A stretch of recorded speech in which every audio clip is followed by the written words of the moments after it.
before I introduce myself properly, I'll just go over the agenda so you know what to expect. In the introduction, I will explain who I am, what the workshop is, and why I'm doing it, why I think it's important. And then we'll talk a bit about neurodiversity, with some interaction from you guys, if you fancy it, about what it means to you and what is neurodiversity really. And then we'll talk about the good, the bad, and the chaotic about balancing neurodivergency in a working environment. And then, because that is a lot of information, we'll have like a 10-minute break to sort of absorb all that, because an hour and a half of information for neurodivergent people is hell on earth. When we get back from our break, we will talk about what I call barriers, walls, and windows. So how to identify and navigate challenges, building a toolbox. And then at the end of it, we'll do a bit of reflection and chill and sort of process all that information, and all will be well. So, who am I? A question I often ask when I wake up in the morning and my eyes open and I just can't. Harriet, I am a games producer by nature. I'm a project lead and I'm a games accessibility and disability inclusion consultant for the games industry. Basically, I tell people how to be better at including disabled and neurodivergent people into workflows, the working environment, how to make the games more accessible. Basically, I'm bossy for a living. It's the best job ever. I'm the accessibility lead at Limit Break, which means that I work on trying to improve Limit Break for disabled and neurodivergent people moving forward so that things will be awesome and more inclusive. Project lead at Amiqus, where I lead the Impact campaign, which is highlighting disabled and neurodivergent folks working in the UK games industry, and that is going lots of fun. So literally like 2 weeks ago, I'm now a member of the BAFTA Disability Advisory Board, which is cool as fuck. I worked with lots of different studios, lots of different reasons, and yeah, I can't be bored. It's basically kryptonite for ADHD brain. Autism does not like to be left alone either, because then we get into repetitive thinking. So I do a lot. I fill my days. Forgot important things before I skipped ahead. The brain is overeager. So the reason why I want to do this workshop and what it's for, over the last 12 months, I have gone from being physically incapable of holding a conversation with anybody else who wasn't in my immediate chosen family, to literally talking to strangers at games industry events, being like, "Hi, I'm Harry, you should know me, it's in your best interest." In those 12 months, part of that is due to how I've navigated and how I've processed and how I've learned to balance being neurodivergent and also get other people who are not neurodivergent to accept me as I am and meet me where I am. It's been an absolute bananas journey.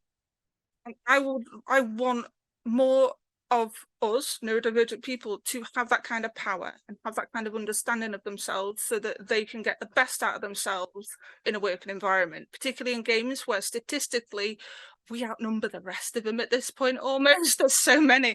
We're basically the largest one of the largest minorities within, especially with disability and things like that. It's common. But unfortunately, the world is not designed around the needs of neurodivergent folks, so we have to find ways of working with it. So we'll start off with some interactivity. There's a little bit.ly link there, which no, that is not the clicking I wish to do right there. And pop that in the chat as well for folks. Should have copied and pasted this into a document beforehand, but that's preparation I was not accounting for. Again, it's after 6 p.m, so the medication is wearing off. So that is the first link to an interactive whiteboard.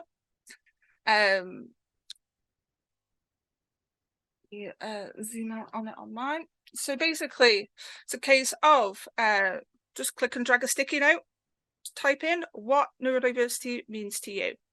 If you don't want to participate on the whiteboard, you can also use the chat as well. That is absolutely fine. Again, this is a neuro-affirmative inclusive zone. We participate if we want to and how we want to.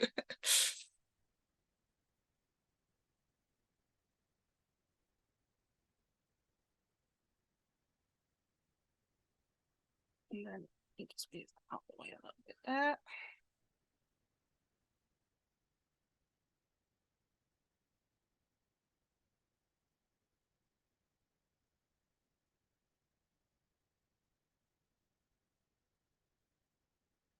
And just so as well, there are no wrong answers. It's how it means to you, your specific perspective on it. Even if it's not something that you know in depth or anything like that, even if it's just your personal experience, that's what we're looking for here. It's not about, we're not getting graded for this. No one's getting marks or a degree. It's fine.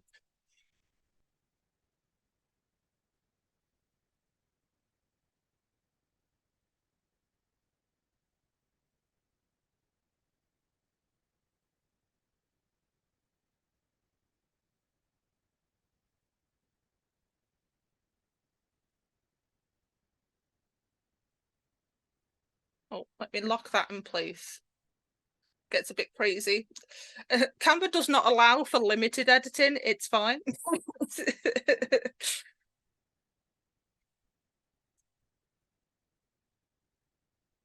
we go. And so I'll give you a couple more minutes.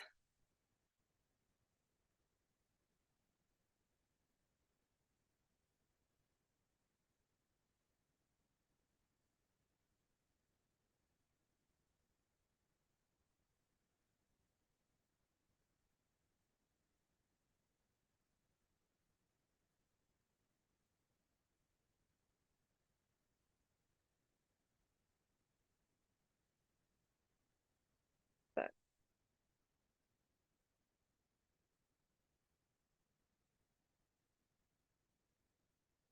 some really cool answers in here. And some people talking about the difference in brains and different ways of working, which is awesome. People like never being truly bored. Yeah, can agree with that. I like that, feeling like the cherry in a bakewell. I like that on multiple levels. Cherry bakewells are chef's kiss. Let me just zoom in here. As even though my monitor is a television, I still have visual issues. There we go. Let me zoom up a bit. There we go. Perfect.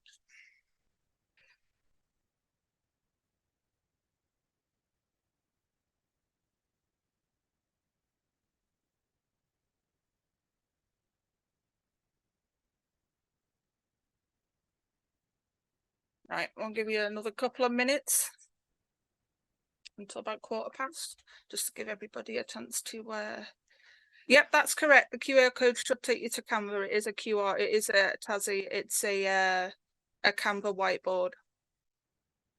It's set so that anyone can use it even without logging in or anything like that. So it should allow you to edit things and so on.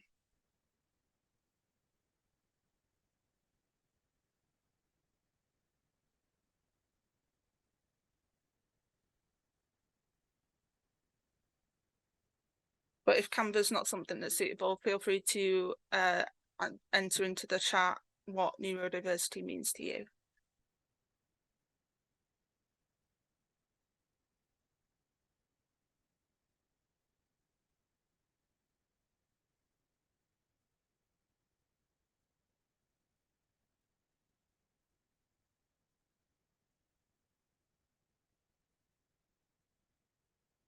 I mean, statistically, people are more likely to know this because of having more neurodivergent people within the thing. It's fine. We'll be fine, Nathan. It's fine. I can move them around later if I need to. It's all good. But this is the thing, like neurodivergent people, we have an understanding from a lived experience perspective. So we were always going to have an understanding based on our personal perspective as well.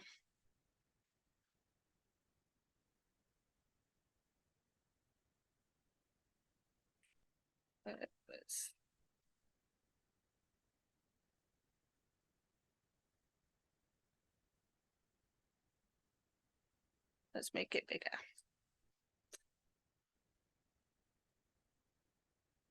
There we go. Have some more room.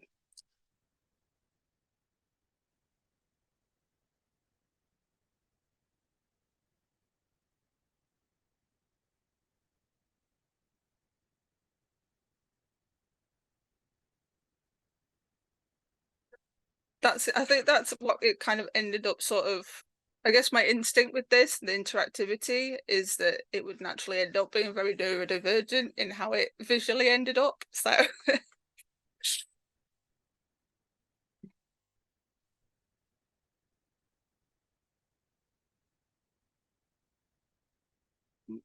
just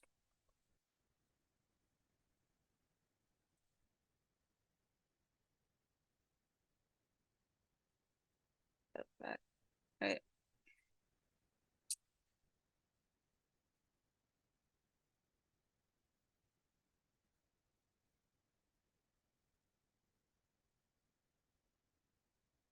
Brilliant. So I think we will call it there, because I'm pretty sure we could easily spend an hour and a half finding new ways to explain to ourselves and other people what neurodiversity means to us. So what I'll do is I'll read a couple of out, and we'll sort of then after this I'll talk about the definitions of neurodiversity and neurodivergency. So let me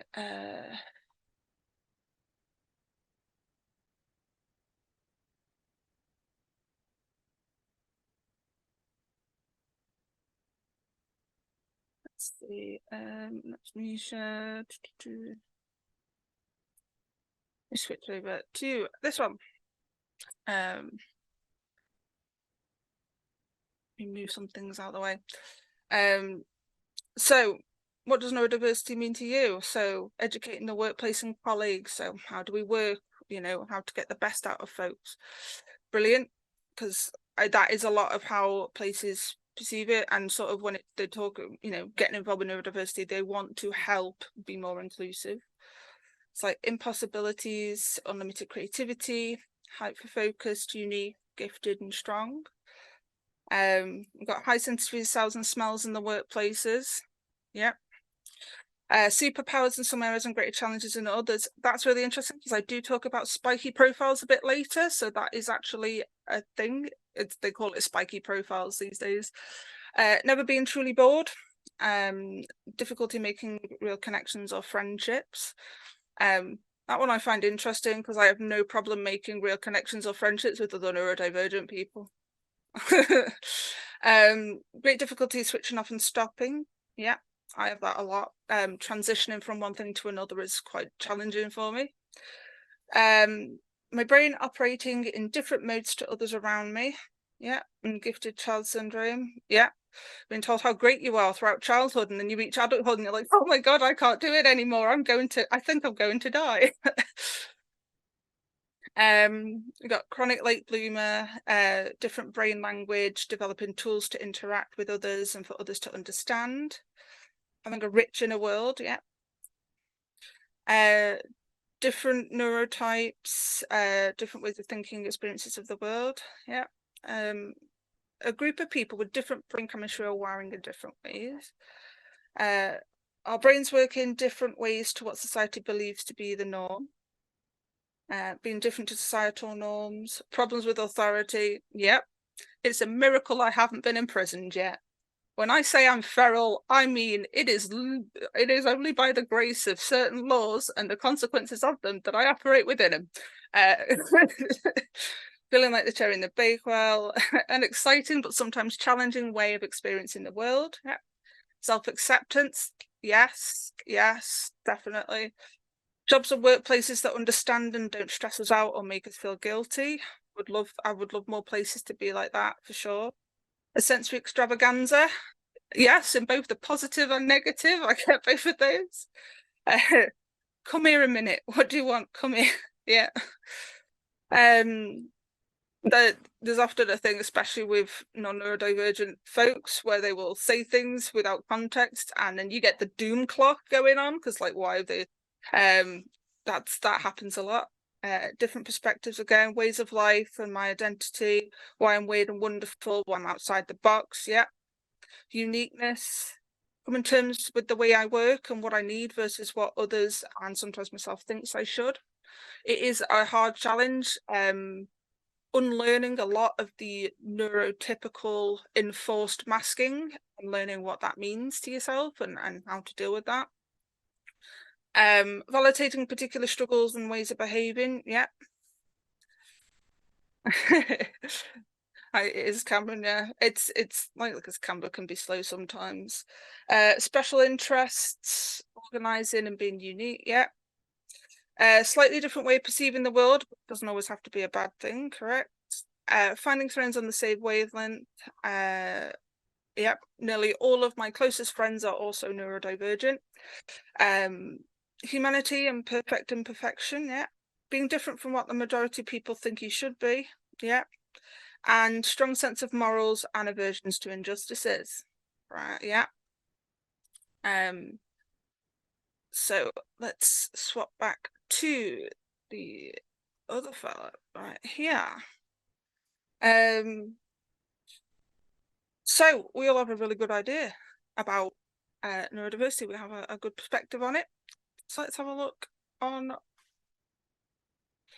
how I perceive neurodiversity based on what I've learned and my own personal journey. So neurodiversity to me is if you have a frog and you put him in a glass box with nothing else in there, that is not neurodiverse, right?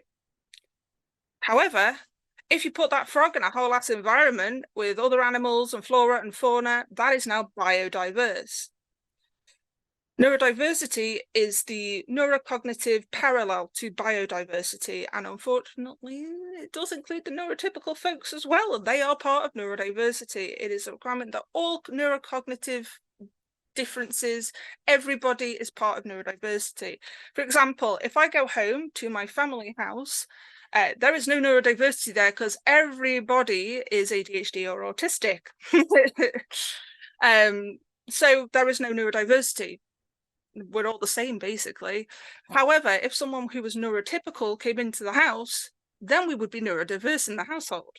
And that is the same as with biodiversity. If you have an imbalance in biodiversity in an enclosure for a pet, for an animal, for example, then that animal is not thriving. It doesn't have all the things it needs to thrive and survive. So that's what neurodiversity is. And so it basically says that it's the, go to NeuroQueer, it's a fantastic place. I will provide the link to that later. If somebody reminds me, if not, I will send it out with the slides later. Basically, it means it's the diversity of human minds and the infinite variation of neurocognitive functioning. However, there is what is called the neurodiversity paradigm, and that is a perspective on neurodiversity that follows some principles. That neurodiversity is natural and it's valuable for human diversity. That the idea of a normal or correct type of brain or thinking, it's a cultural construct, right? People have made that up. That's not real. That's part of the neurodiversity paradigm.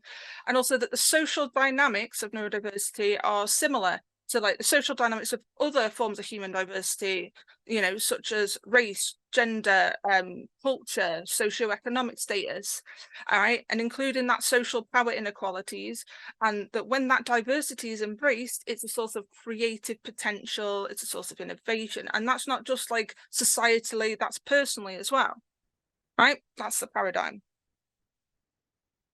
And then we've got neurodiversity as a movement.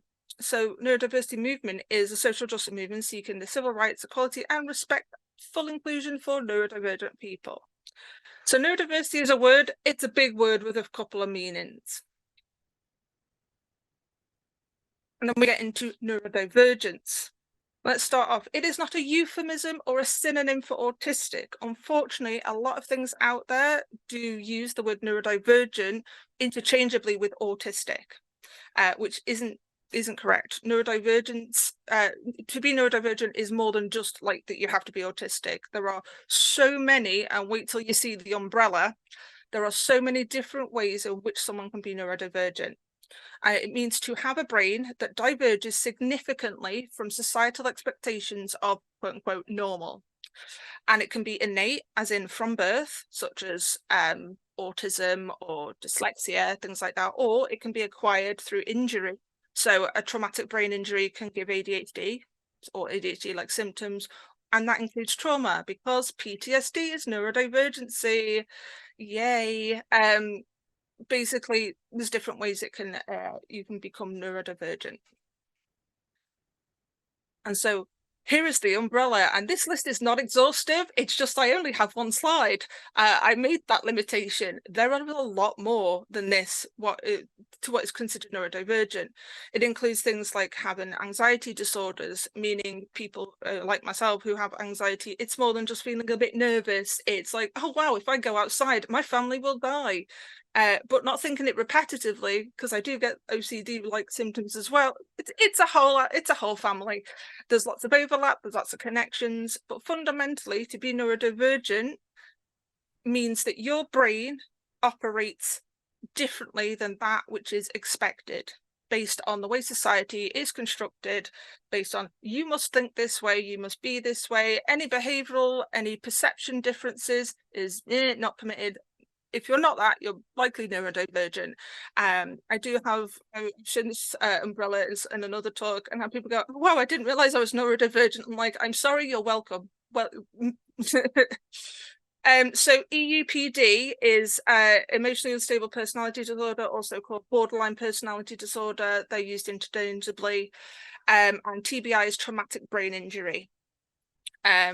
So remember, PhD doctor a long time ago basically told me about he'd started medicating people that had traumatic brain injuries against what was recommended, but medicating them with ADHD medication, and it helped because where their brain was damaged was the same area of the brain that is not working properly if you have ADHD. It turns out, yeah, even the medical system is constructed against neurodivergent folks. So yeah, people can be anything. So, oh, and just to clarify, plurality is people who have any form of plural systems. So maybe they have different alters and things like that. They are part of the neurodivergent umbrella. So yeah, there's a lot. And like I say, it's not exhaustive. There's a lot.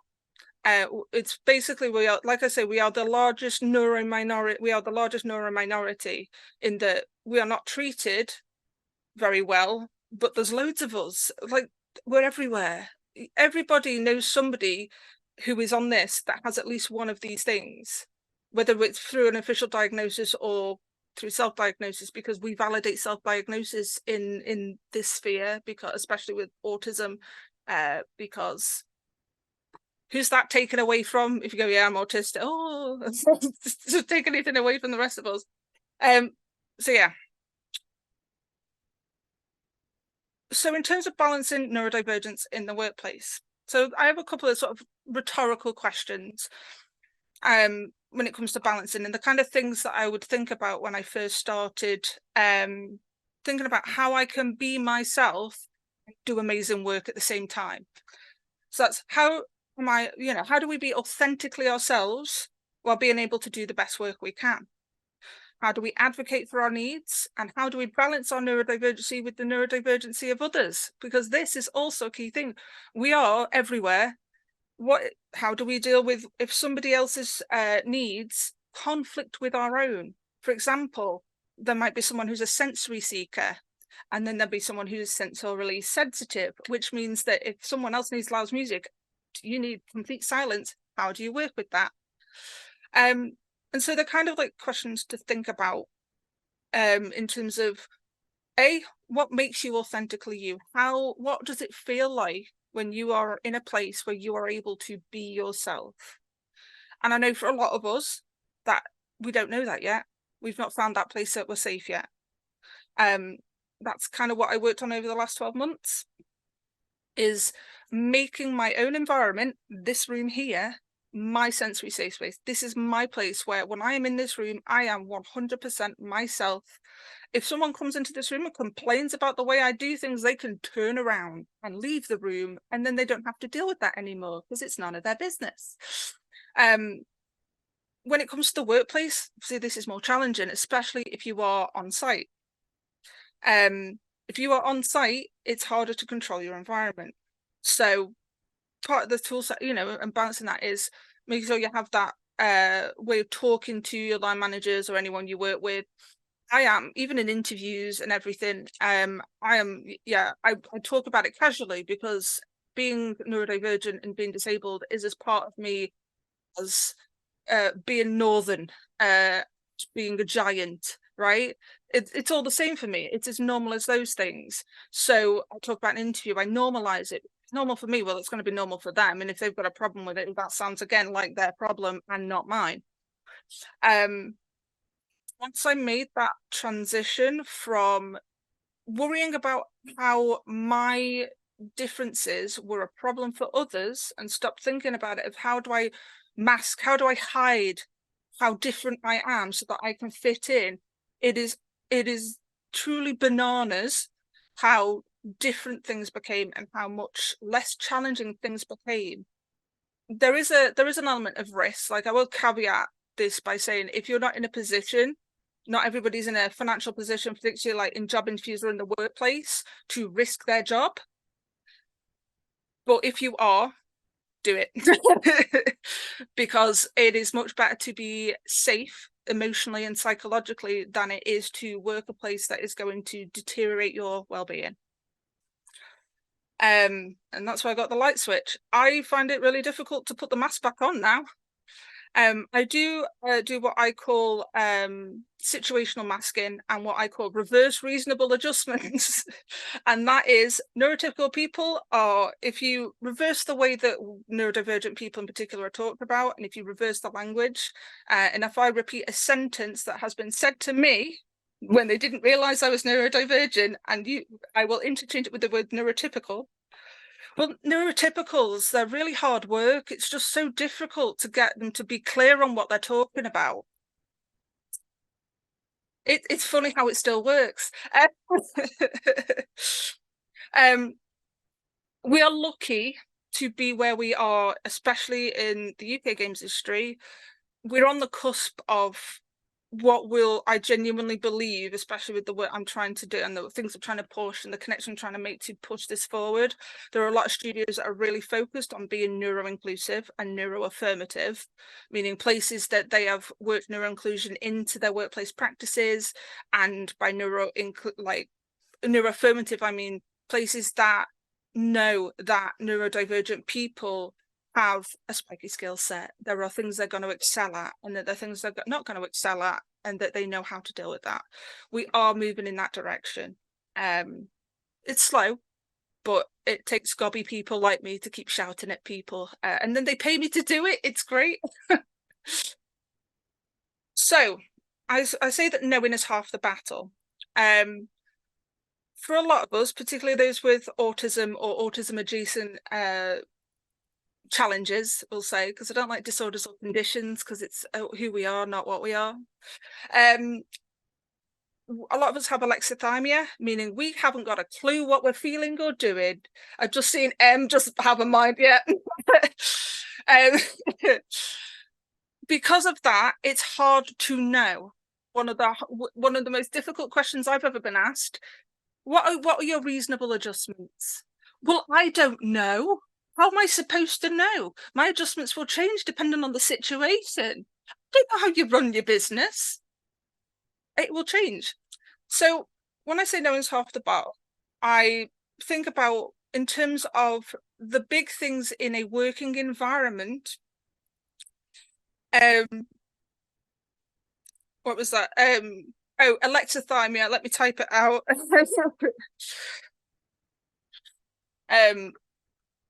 Basically, I acknowledge I'm lucky to have a neurodivergent but not autistic partner to be able to reflect things off, so I can get an understanding of how non-autistic people think. To sort of, and having friends that can help me has always been helpful as well. Having people within my network and like within my tribe that are able to help reflect things. I like knowing what happens next. You'll notice I've tried to make this whole presentation very much like that, because I figure if I need that, there are going to be other people who need that too. It's a basic conclusion thing. I also prefer gentler task or activity transitions. What that means is I give myself about 15 minutes between every single task or activity. If I don't do that, it will be a struggle for me to focus or engage with whatever's next. That is one of my quote unquote reasonable adjustments. And I do say that I need to have buffer time. capital B, capital T. I need it on a pin badge. I'm gonna have to make that. Buffer time is a requirement to help me transition from task to task, because it's a myth that autistic people in particular don't like change. In fact, it's a myth that any neurodivergent people don't like change. We're some of the most adaptable human beings, allegedly, on the planet. I say allegedly because I am a goblin in a human suit. As a result, like, it's not the change I struggle with, it's that transition from one thing to another. It's why I get up 2 hours earlier than I need to in the morning, because it takes me 2 hours to transition to being awake. I make those adjustments. I'm extremely sensory sensitive. So if there's lots of bereavement around me, loud noise, if people physically touch me, so like hand on the shoulder, prolonged eye contact, you can do it for a little bit, but if you look at me for too long, I'm going to assume you're a predator and act accordingly, because that's what predators do. They create high levels of overwhelm, and so I identify that those are things, you know. Touching or rearranging my workspace / my environment without me causes a lot of distress. You touch my stuff, I take you. I take your hands, I take your life. Touch nothing, it's mine, right? Because everything is where it should be, and it doesn't matter if it's messy. That's my mess, and I know where the piles are. I know what's in the chaos, right? That includes at my work desk, that includes in every environment I'm in. Touch it, the chaos is all yours now. I'm your problem now, right? So things like that. This has been a problem in previous workplaces where I'd left things in a certain place and a cleaner cleaned them.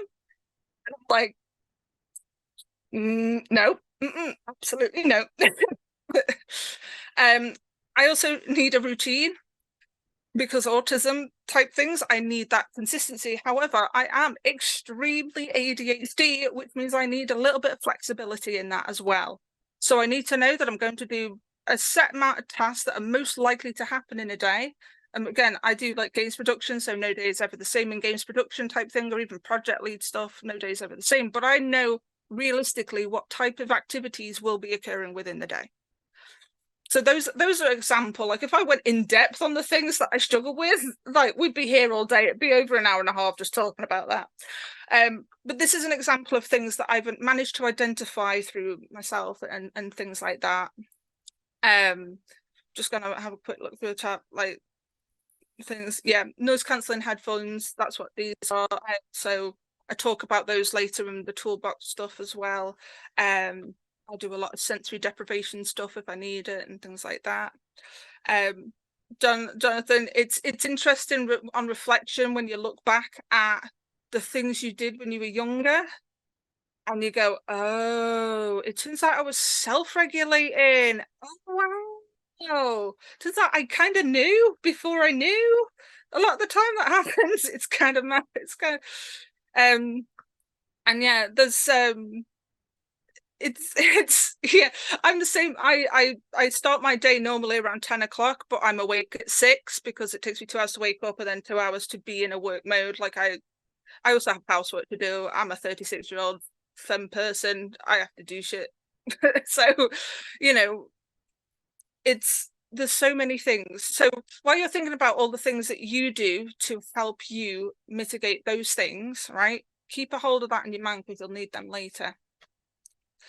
Because those are going to take longer. So what we'll do, we will have a 10-minute break because that's a lot of talking. Have a think. Well, things like I've got a question there for you to have a think about, and that is, how do you establish your boundaries? What do your boundaries look like? So for context, because I know folks will need it, we're going to talk about barriers, walls, and windows and what that means and things like that. It's a way that I use to help me with identifying boundaries. And that boundaries aren't always just one thing or another. Like they're not always a binary thing. Sometimes they're flexible. So have a think. What are your boundaries that are not flexible? What are your boundaries that are flexible? What are things you didn't realize were a boundary until 10 minutes ago? Now we will come back at 6:50 p.m. So that is in 10 minutes. and I will see you then. Have a walk around, get a cup of coffee, because yeah, coffee doesn't work on neurodivergence. That or we're allergic. It's one or the other. I will see you back in 10 minutes. So, barriers, walls, and windows. Really, it should have been called walls, windows, and doors, but hey, retrospectives are great. Basically, this is my way of thinking about boundaries. Typically, the way that people talk about boundaries is that you either have them or you don't. And if someone violates them, that is bad. You can't let someone violate your boundaries. That is, it's always very like all or nothing on it. Boundaries can be a wall. They can be an inflexible thing. Yes, those boundaries, let's say your boundary is a wall boundary, right? That is something that fundamentally would cause your whole structure to crumble if that boundary was violated, right?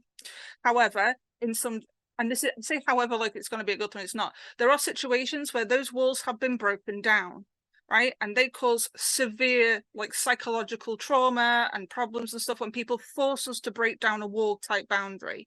So those are things like, for me, a wall type boundary is persistently asking for personal information when I have said no thank you.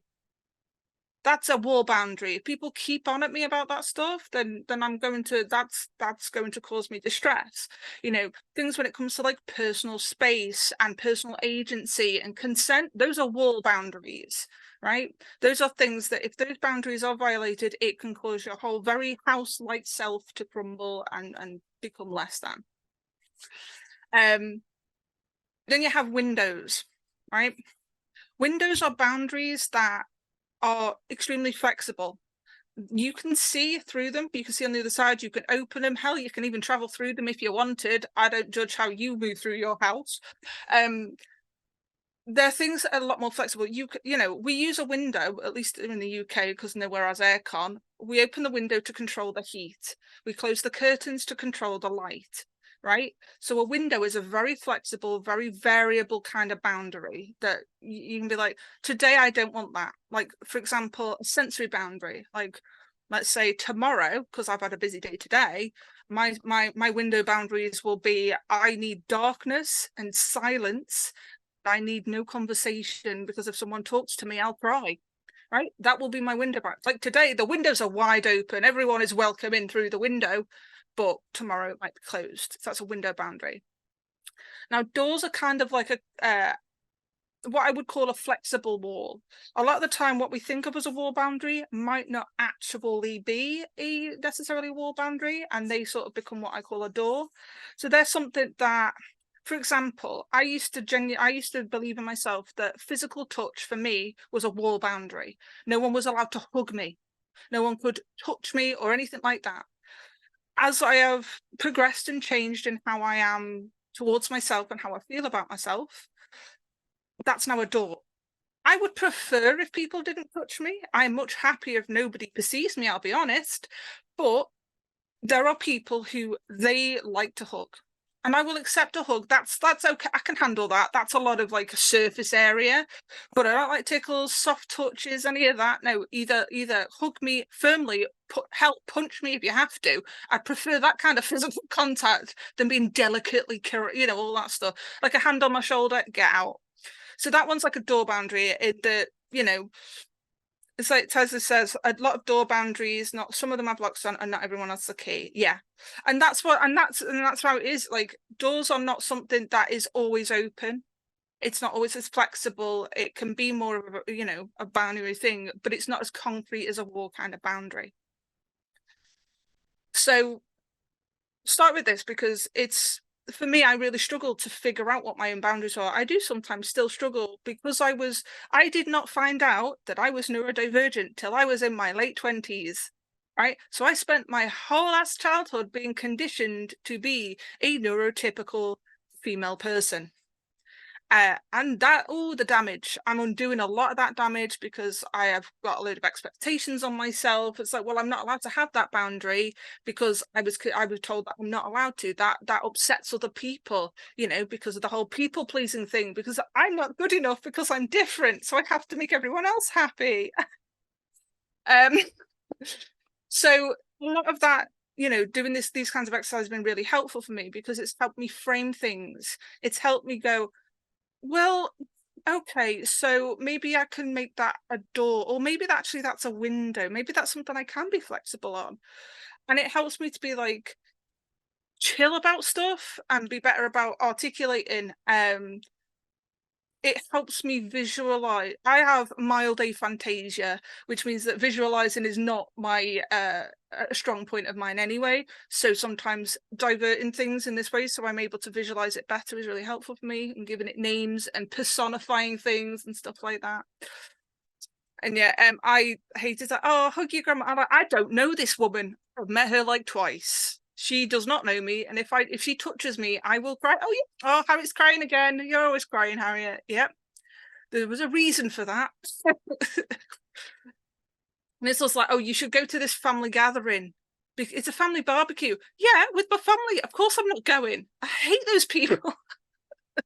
It's like a bunch of people who consistently violate all of my boundaries, flexible or otherwise. Absolutely not. They can have a barbecue without me. Die sorry. So yeah, it's in thinking about the barriers, walls, and windows, which does sort of tie in to spiky profile. So spiky profiles, I have a personal bugbear and pet hate. I dislike psychological testing things like, oh, you're INFP, or oh, you're this, because they absolutely all do not take into account neurodivergency within it. It's always like, well, you are bad at communicating. Wrong. I am not, at the time when I was told that, no, I'm just not skilled at neurotypical communication. That is different. Amazing at neurodivergent communication. So we all are, because we're neurodivergent. So the spiky profiles, they operate a little differently in that they look at these skill areas that you are good at and the skill areas you're so good at. The little blue, orange, teal, that's not orange, Harriet, tealy line here, that represents neurotypical people. Their skill set tends to be pretty even in the middle, right? They typically don't have anything they're particularly strong at or particularly terrible at. There we go. Here's my literal spiky profile. And if this wasn't obvious already, verbal and visual, oh yeah. Numerical, no. Numbers are just weird because I spend a lot of time in Excel and using numbers and stuff, but it's typically I don't know, GCSE English style maths questions where it's like, there are 3 lemons on a train going to Norway. How many tokens are blue? And you're like, that's not even maths. How is that maths? So I'm not great at that. Situational as well, that counts in that sort of thing. However, when it comes to like verbal, because I put it down to being conditioned, it was one of my compensatory abilities, is if I could just talk my way out of stuff, people wouldn't notice I was different. If I could learn to communicate the way they did, and I could learn to communicate with lots of different types of people, you know, that was what it was. We all have spiky profiles. There are things that we excel at. Learning what you excel at and learning and being okay with what you do not excel at, and go, okay, what can I do to mitigate that? What can I do? Okay, so for example, numerical. The way I mitigate that is, haha, I don't have to do maths in my head anymore because we live in a technological world. And if some boomer's going to tell me I can't use my phone or a calculator, I can stick that somewhere uncomfortable, right? I will do maths my way. I will work with numbers my way, right? That's why I Excel was amazing for that for me, because all of a sudden I could do numbers for the first time in my life. Because Excel does a lot of the heavy lifting. All I need to know is just how to tell it to do the number thing, which is easy. I do bossiness for a living. I can be bossy to Excel too. The situational, that's something I will never understand a lot of neurotypical situational things, like what's the appropriate thing to do in this situation, because I don't have a frame of reference for half of it. I was not born with the manual everyone else seems to have. So that's always going to be a thing. So I just ask annoying questions, and I say they're not annoying for me. I sometimes neurotypically like, oh, why do you bother asking that question? It's like, well, because I want to know the answer.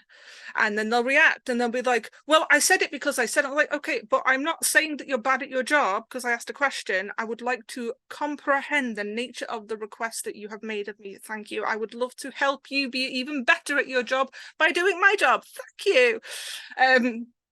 So it's a learning thing. You know, relationship wise, I understand how people work on a psychological level, both neurotypical or otherwise, because of pattern recognition. I can predict what people are most likely to do. I can predict, what people are, how they're going to, statistically, even like logically, like how they're going to behave based on my knowledge of them or what people of that kind of type do and things like that. So those things I don't really need help with, but the situational numerical, those are things that I spend a lot of time navigating. And this is all, one of the big glaring problems I do have with the spiky profile thing is it doesn't mention something that both in neurotypical and neurodivergent society is never taken into account. And I am pushing for it to be taken into account, and I'm calling that comfort. How comfortable are you? How good are you at finding what is comfortable physically and emotionally? We're terrible at it because our society is built around basically being uncomfortable from birth to death, and they promote that in a neurotypical society. Like, you're supposed to go to school, hate it all, get a job that you hate because it's a job, isn't it? And then die. That's basically what neurotypical career plan is. It's like, well, a job's a job. It's like, or I could live. I would love to live and not survive. There's a whole ass difference between the two. So I would on a spike of I find it still, I'm better than I used to be, but I still struggle with articulating, I would really love to work here. However, these are the things I need to be able to work my best. And it's about comfort. It's about being in the best environment. So that's my one critique with the spiky profiles. It doesn't, but then neurotypicals don't consider that either. So it's here or there. So the next one, another interactivity. Let me find the link. Basically, what are your barriers, walls, or windows? So this is set up in such a way so you can drag and drop sticky notes and put what for you is so instead of barriers, doors. So think about what your door, your walls and your windows, and you don't worry about getting too personal with it. You don't. I know that neurodivergence, we do tend to trauma dump on each other. We don't need to do that here. We can keep it PG and chill. Just setting the boundary. Again, that is a boundary to set to ensure psychological safety for everybody. Let me type that out.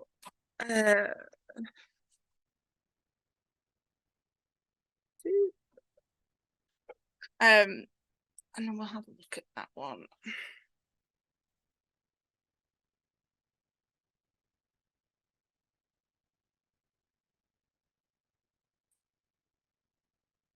And what I'll do, because I have learned stuff already, is I'll make this bigger. Make that a bit bigger.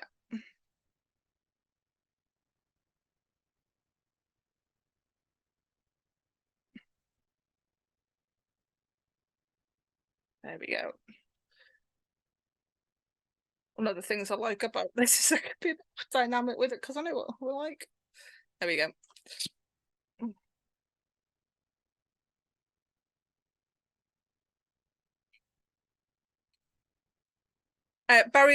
Barriers is like doors. So let me rename that on here. There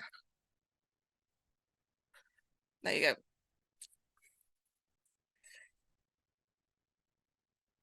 That's my bad. I confuse myself half the time.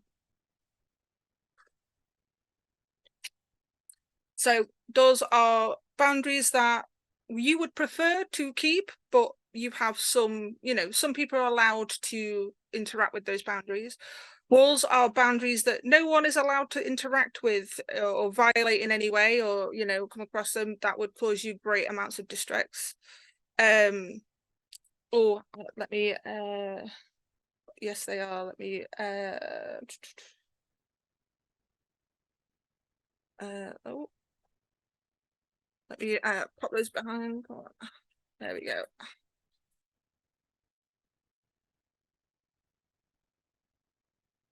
Yeah, it's a bit like the other alternative I had was Miro, but Miro does not allow me to make this many boards. Unfortunately, so it was a calculated risk. But you can, like I say, if Canva's definitely not working, feel free to use the chat as well. And I can note those and add them in, because I'll share this on the screen properly.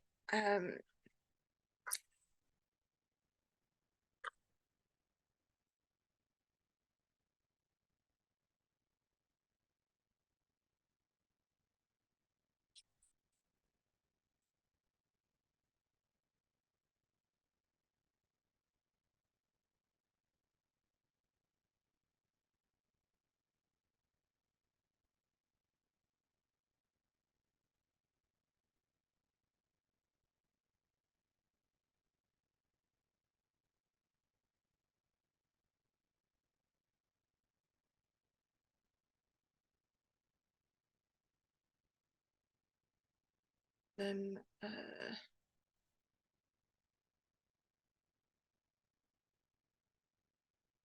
oh, it's doing it again. Let me fix that. There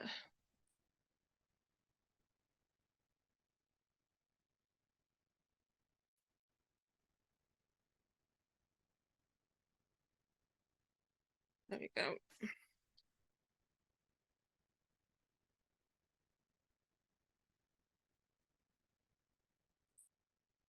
It should be doing okay. We go backwards and then forwards, and then let's lock that on. That should stick on there. Everything else should be in front now. Oh, thanks for that tip, Reese. Control-Alt-J to bring your sticky note to the top. Yeah, Julie. So a window boundary is one that is extremely flexible. So for example, a window boundary for me is some days I'm fine with sounds and distractions and things like that. And then some days I'm not. That's a window boundary. So some days I need to enforce that boundary and be like, hey, I can't be dealing with the noise right now. So I need to do this. And then some days I'm fine. I'm just going to switch my camera off while I turn on my light, because I am rapidly going into darkness.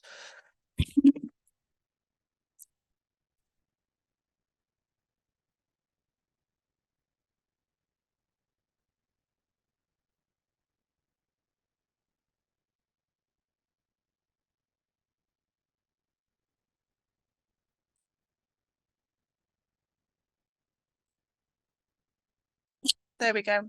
So Julia, a door is something that would otherwise be, for example, for me, a wall used to be that people were not at all, nobody was allowed to touch me or anything like that. Now it's a door, it means that some people are allowed to. Like, for example, my partner's allowed to give me hugs and touch my shoulder without alerting me to his presence. That is permitted.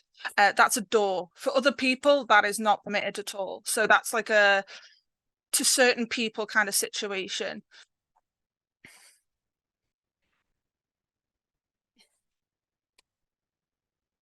No problem.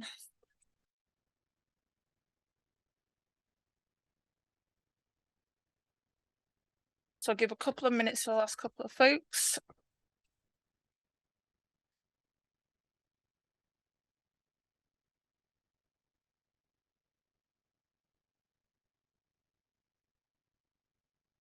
Correct, Dom. That is absolutely it.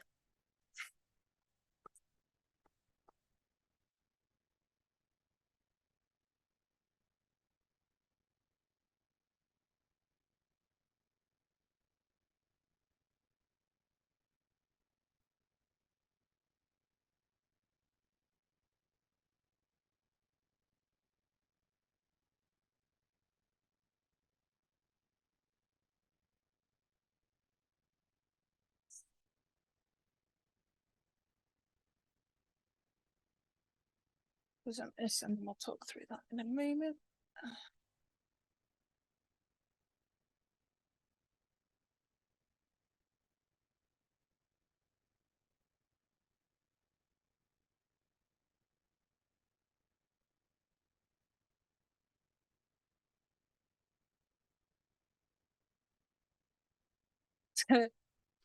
And this is kind of what this sort of activity is meant to do. Tells you it's basically to. I know we're often neurodivergent folks. We're not always great at knowing. A lot of us have spent a lot of our lives having our boundaries, our strictest boundaries, basically being violated for a lot of our life. We also tend to have things that are walls that can turn into doors. They can be more flexible, you know, and sort of very like, okay, some people are allowed to.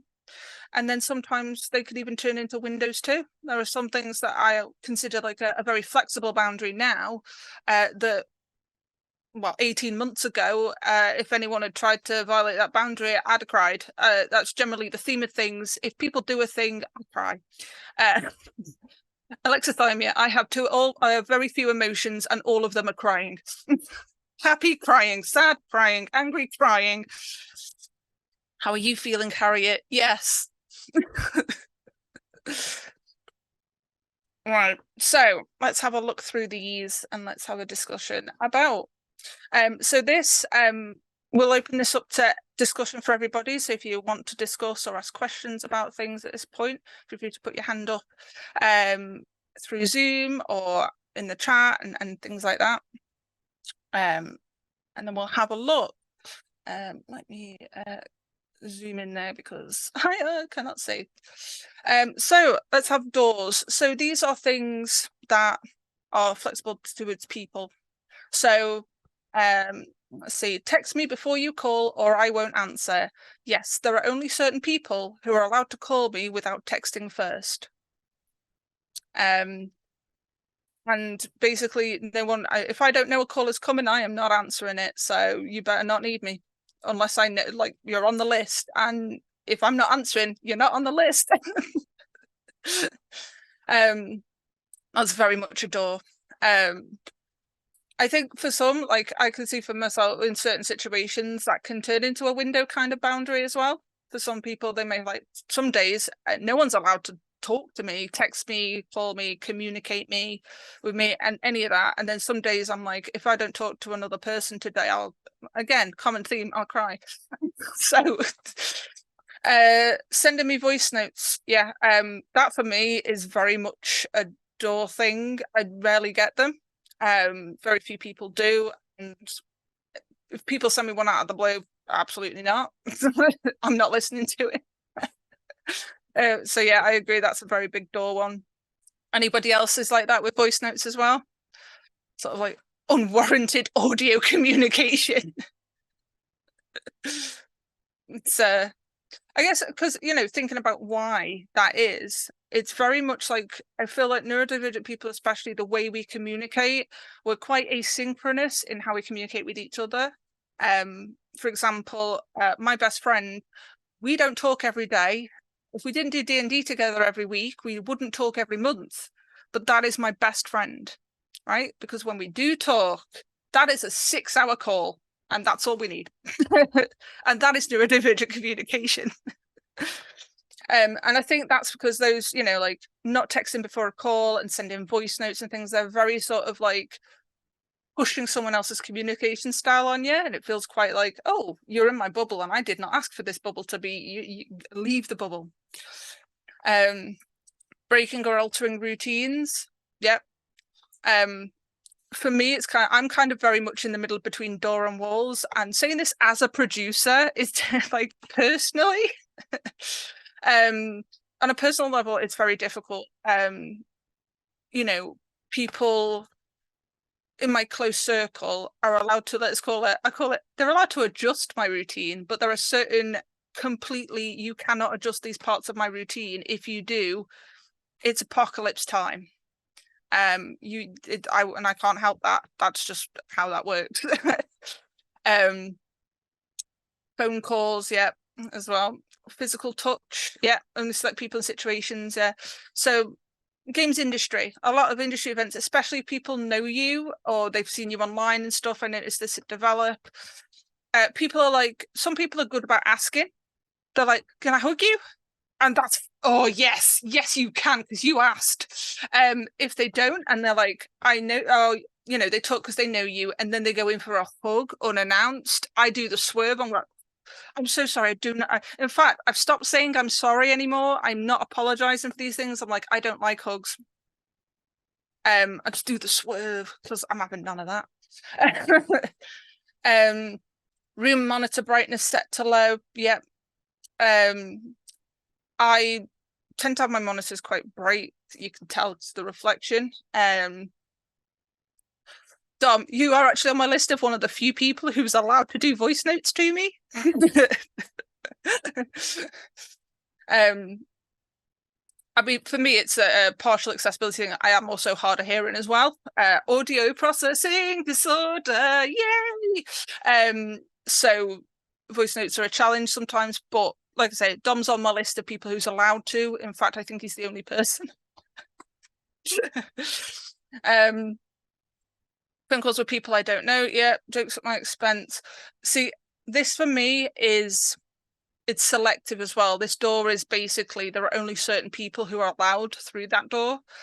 And even then, it's still a very like, with the people who are allowed to, it's with the caveat that if I identify that I'm not comfortable with that joke anymore, they stop immediately. For example, my circle of friends, all neurodivergent, will often use the capital R word to describe each other. I do not like that.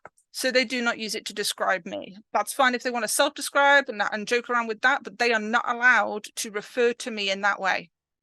And that's like, you know, that's for me how that door, it's kind of like, it's I can open it a little bit, but not a lot. Because it's even if it's people I love and care for, having them make jokes at my expense, like, oh, Harriet, yeah, you're slow, aren't you? It's like, if it's too much, it's too much, and it's like, nah.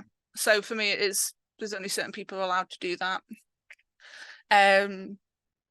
Eye contact, I still don't get that.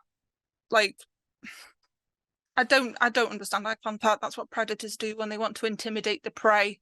I've started doing it right back uncomfortably on purpose. Like, oh, you want to make eye contact? Oh, we're making eye contact. If you want to do predator things, I'm the predator now. Because what is too much eye contact? My trick is I always look at the lips. Luckily, because I say luckily, it's the only time it's ever lucky, because I'm hard of hearing because of the auditory processing stuff. I use the lips to help me discern what the words. It's not lip reading, but it helps me focus on the words, so I can get away with it. Nobody ever looks directly in your eyes. It's weird. I don't get it. It's okay, but that's the thing. It's the flexibility. Like for some people, it's a way that they connect with others, like eye contact and stuff. What's important is having that dialogue with people, especially those close to you and stuff like that, and being able to say, "Hey, would you be able to not, you know, especially with other neurodivergent people, and be like, because all people, they're going to be the people that are going to be the most flexible about it. To go, hey, you know." Would you be able to not stare into my eyes quite so much? We're not married yet. So we'll just zoom through these because I'm conscious of time a little bit. Distinct question requiring go to detail. Yeah, preparation is another good door on. Sort of like some people, especially in the workplace, there are going to be situations where you're going to get the information, you're not going to get context for it, and you'll have to deal with it. But there are some situations where you will be able to say, hey, can you just give me some extra context for this? Let's have a look. Walls, yep. Like that driving at night time. So yeah, that should be a wall. Like if you're not comfortable with something, nobody should be forcing you to do it and putting you in a state of distress. Criticizing my way of working and what my best is every day. Yep. Nobody should be putting up with that. My response to a lot of stuff when it's like that is like, I really appreciate you felt comfortable enough to give me your opinion. Thank you. And then just go about my day. It's like, thank you for feeling comfortable enough to say those things to my face. My neighbours, yeah, like I live on a student street, so when the noise levels get, that's quite stressful for me. Yep, don't talk to me when I'm in the middle of something. If I had teeth, I'd have decimated my other half. The amount of times they'll come up behind me and be like, "Hey, are you busy?" And I'll just look at my monitor and go like, "What do you think?" It's like what he started doing now, or what we do when he's around here is I say, "Okay, I'm going to have a break at 11:30," and I set that deadline for myself, and then that helps us have that. Because if he interrupts me in that time, I will burn this house down. I have no chill when it comes to that. For what I don't know whether it's ADHD or what, but if I am working and I'm in the zone and someone interrupts me, there'll be deaths. I'm going to jail. And then 5 minutes later, I'll be fine, like nothing's happened. Touch on my personal belongings. Yep, one of my walls. Do not touch. It's there for a reason. Having no control of a schedule, yeah, I have to be able to control what I'm doing and have some flexibility with that. Getting mad at me when I'm upset, yeah. Like people having emotions about your emotions is a really weird thing. It's like I appreciate that you feel very strongly about me having strong feelings, but I'm not sure what I'm supposed to do about this. Like I'm having emotions. Why are you now I've got to comfort you because what's happening here? So yeah, I'm big on that being a wall. Public speaking used to be a wall of mine. Now you cannot stop me. It's not so much a window as it is an open plot of land.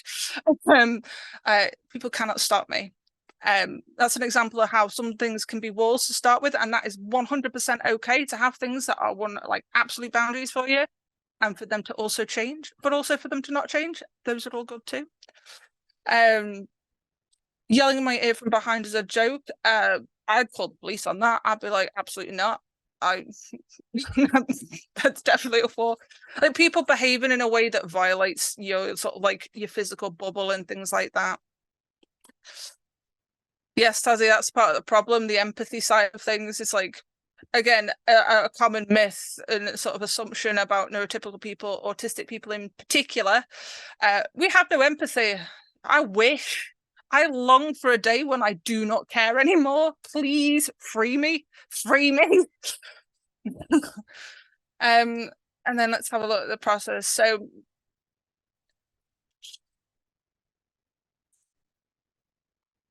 Colin, I will send out the slides afterwards, and this will be recorded as well. And like I say, please feel free to engage in the chat itself if you're able to.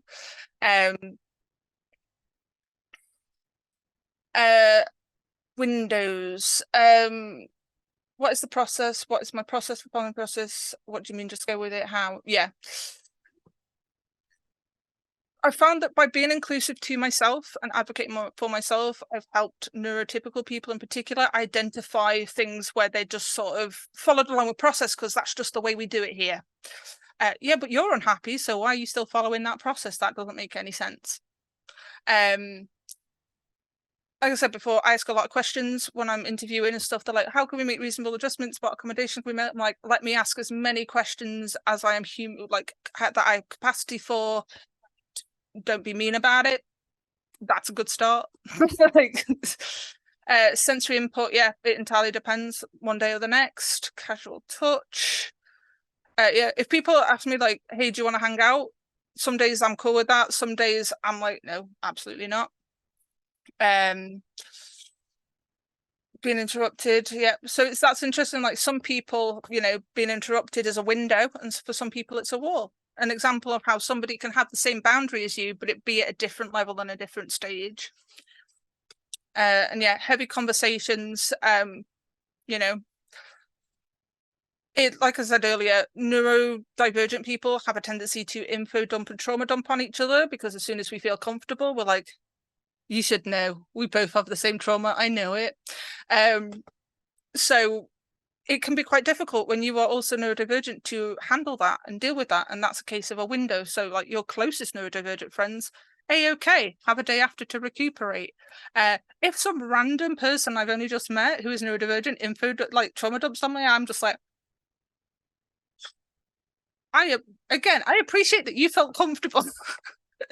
Because some people are permitted. A sensory seeker bender at a festival. I do sensory seeking sort of like overload. I listen to like whatever it's called, that heavy Russian stuff that's in Fast and the Furious, that stuff, and like industrial metal for like 3 days straight, and then I will need complete silence afterwards. Just gotta dust out the cobwebs. So yeah, these are really great examples. And again, I will make sure that these are all available for people to look at and afterwards as well, kind of thing. So you can have a look and look at how boundaries can be the same and at different levels, and so on. Let me switch back to the other one. I'm aware that we've got like 4 minutes to go over the thing. So I do what I call a toolbox, right? And toolboxes look different for everyone. And it's basically a collection of like physical and behavioral tools that help us work in a world that is inherently not designed to include neurodivergent people, right? They're the things we do to help us cope. So here's some examples of what I call emotional tools. I cuddle cats. I will pet the cat. I don't care if the cat wants my love or not. Sometimes I need the cat, and the cat will look at me like I've slaughtered its family, and then go, do you know what, it's fine, and just resigned itself to its fate. Sometimes I need that. Music, like I was saying, industrial, lots of heavy music. Sometimes I need to listen to that, whatever it's called, there's lots of different genres, like, that stuff that when you listen to it makes you feel like sad, but not in a bad way, like, or melancholic stuff. Like sometimes I need that. Or I'll listen to binaural, like isochronic tones underneath things to try and trick my brain into producing the correct electronic signals. Crochet, I crochet a lot. The skeleton is resting. Rest your bones. Take time to just sit sometimes. I have to do that. And I do a lot of positive affirmations as well. I am capable. I have a whiteboard that I write things on.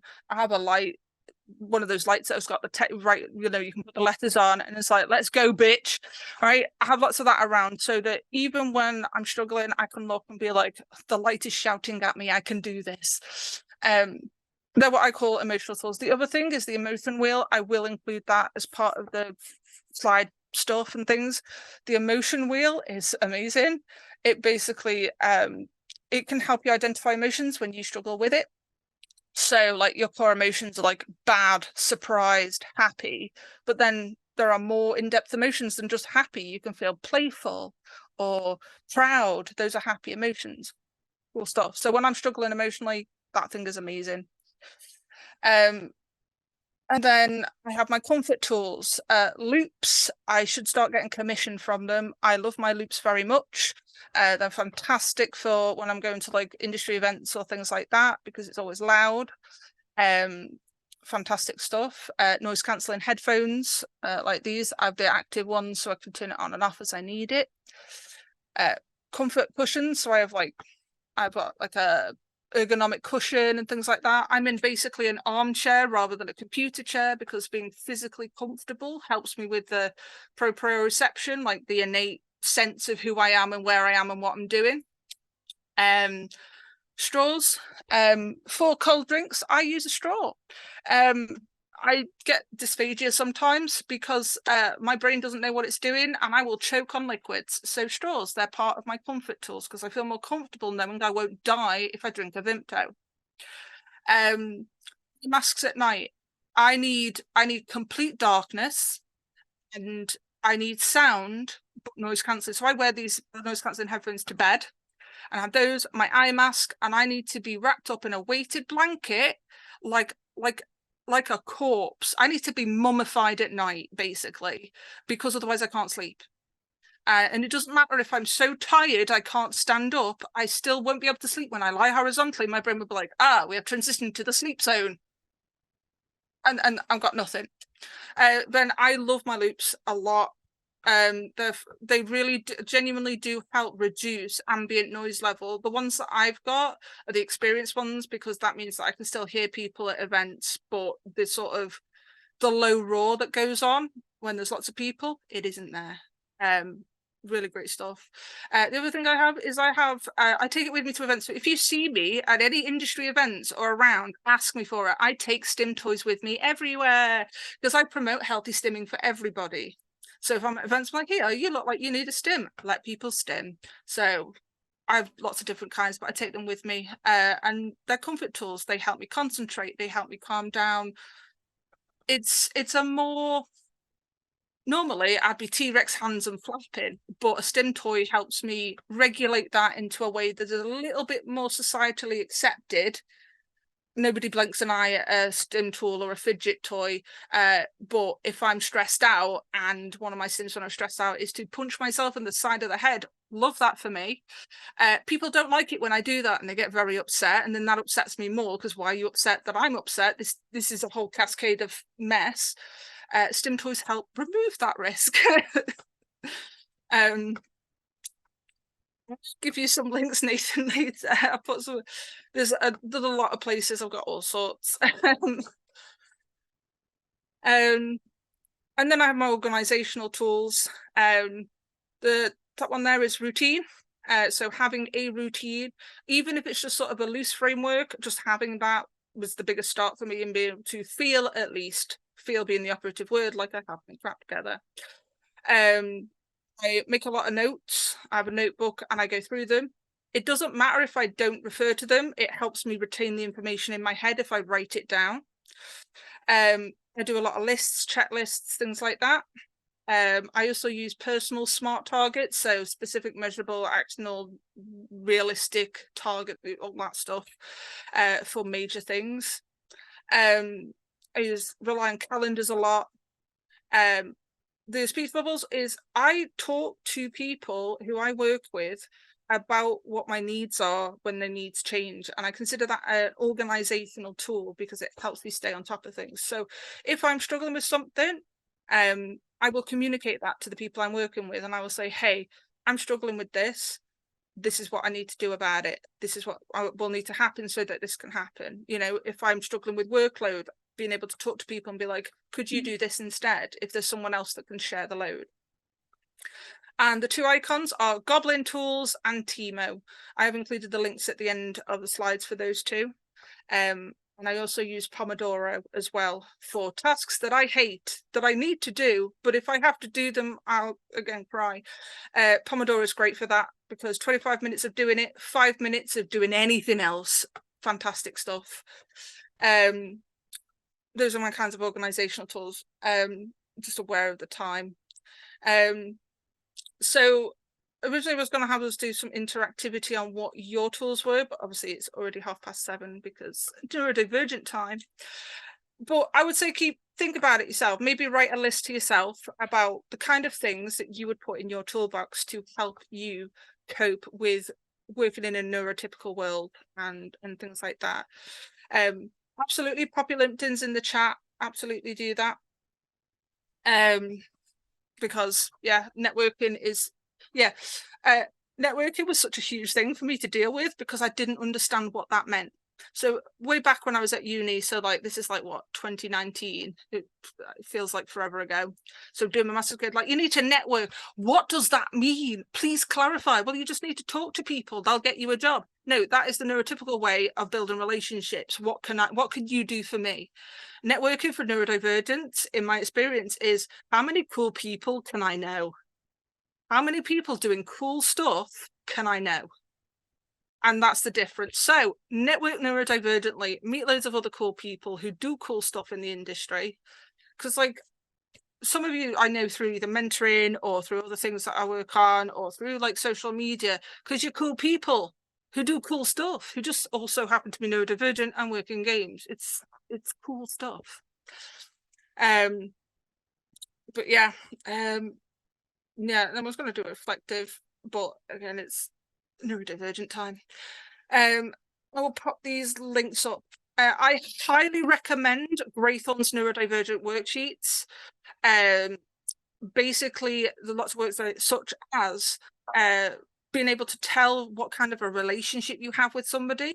Is this a friendship or is this something else? Like, are we acquaintances? Who the hell knows? There's worksheets for that. things like safe foods, tracking what your safe foods are and things like that. Greythorn is more along the autistic side of things, but I find that they work for all kinds of neurodivergent folks in helping track certain things. Safe foods are another one of my comfort things. Don't, if you can avoid it, don't enjoy limited edition things. Don't enjoy them. It's horrible when they go out of stock and they never come back, and then you're like, I'll look on eBay for it. Nope, that's gone up in price. Cool. So yeah, thank you so much for tuning in. I'm sorry we neurodivergent time explanation and stuff, and it's 7 o'clock on my meds, but it's I just forgot to do my links. Let me get my link tree thing. Like, I'm happy to stick around for a little more. I will get my linky links. Pop mine in the thing, in that thread there. Like, I'm always about for my neurodivergent farm. Obviously, I have boundaries in that, you know, I have capacity and there's a limit to what my capacity is, but I'm always around to talk neurodivergent theory with people and help people learn cool new things and find ways to become their own kind of confident. My younger sister, she's in her mid-20s. She's also, like me, autistic and ADHD.